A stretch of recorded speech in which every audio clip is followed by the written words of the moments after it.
په یو زاړه کلي کې یوه عجیبه ویرونکې قصه مشهوره وه چې اوریدلو سره به د خلکو بدن لړزېده. دا قصه د شیطانی ناوې د وادې په نوم پیژندل کېده.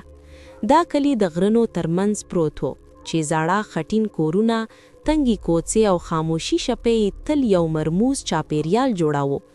د کلی مشران به تل ماشومانو ته خبرداري ورکوه چې د لمر له لوېدو وروسته له کوره بهر مه وځئ، ځکه چې شپه کې دلته یو نااشنا شی ګرځي. په همدې کلي کې یوه بې وزله خو ډېر ښکلې نجلۍ اوسېده چې نوم یې زینب و. زینب ډېره معصومه او نیکه زړه وه، خو د هغې په قسمت کې بل څه لیکلی شوي و. یوه ورځ کلي ته یو پردې سړی راغی. هغه اود و، سپین کالی یې اغوستلی وي او د هغې په سترګو کې یوه عجیبه ځلا وه. هغه د کلي خلکو ته وویل چې غواړي له زینب سره واده وکړي. د کلي خلک پرې شکمن شول، خو د زینب بې وزله پلار دا وړاندې ومنلو، ځکه چې هغه د خپلې لور لپاره ښه ژوند غوښتلو. د واده تیاری پیل شوه، خو د کلي مشران بیا ویل چې دا سړی عادي انسان نه دی. د واده شپه رارسېده.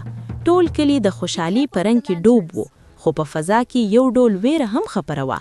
لکه څنګه چې د نکاح وخت را نږدې شو، اسمان تور وریځو ونیو، تیزه هوا چلیده او لرې د سپیو غاپېدلو غږونه اوریدل کېدل. کله چې زینب د ناوې په توګه کوټې ته کېناسته، ناڅاپه ویرېدلې شوه. هغې خپلې ملګرې ته وویل، زما زړه وایي چې څه غلط دي، د هغه سړي په سترګو کې یو ډول ویره ده. ملګرې یې هغې ته تسلي ورکړه، خو خپله هم په زړه کې ویرېدلې وه. له نکاح وروسته کله چې زوم کوټې ته ننول، دروازه په خپله وتړل شوه.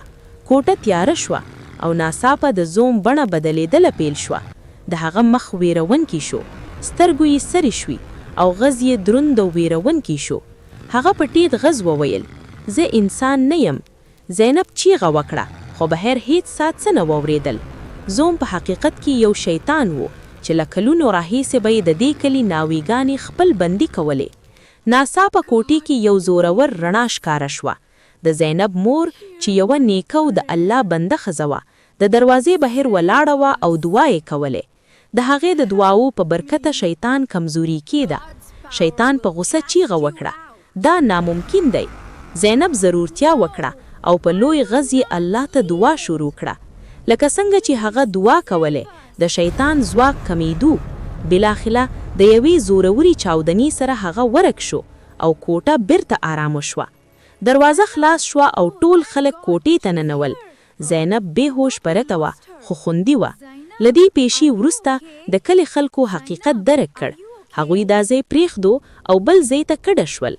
نن هم ویله کیږي چې د هغه زاړه کلي په کنډوالو کې د شپې وخت د یوې ناوې کمزور غږ اوریدل کیږي چې خلکو د خبردار وي. هر څه لیدل شی سر زر نه وي.